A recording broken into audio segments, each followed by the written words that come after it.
It is often referred to as the Mother Church of Texas, a place where enslaved people would gather to worship. Hundreds are expected to come to Reedy Chapel AME Church this week to learn more about the Juneteenth holiday. Sources tell ABC 13 that President Joe Biden is also scheduled to be in attendance. It would be the former president's first visit to Galveston since signing the bill into law that created Juneteenth as a federal holiday. ABC 13's Brandon Hamilton in Galveston with the full story on this historic church.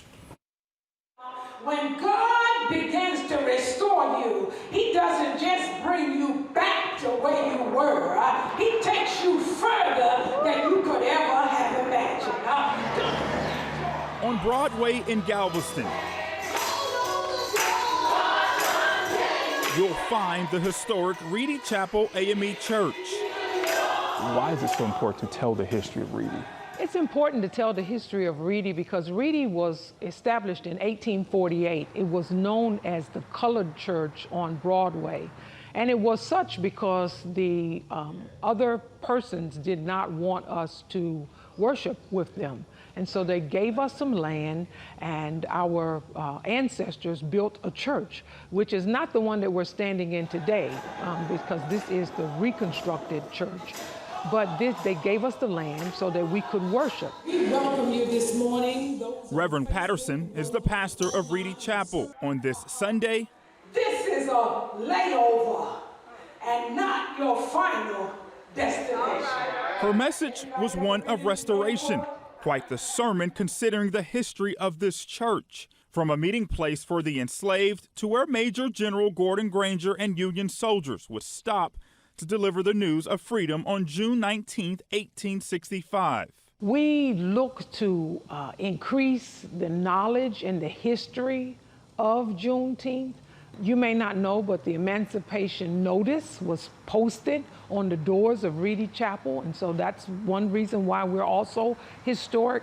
We want to see our history continue to be told. We know that in our present age, history is being erased for people of color, and we existed as well. Every year, the church has a Juneteenth celebration. Hundreds packing inside for a day full of events. When you are taking those steps from the pier to here, what went through your mind? It's almost like you're there. We have the Buffalo Soldiers come and they participate and read the proclamation, and we ring the bell and we say freedom, freedom. And then on our way back, we sing the songs that our ancestors sung on that way. Oh, freedom, oh, freedom. I can't really describe it because it's a feeling. As the young people would say, it's a vibe on that day.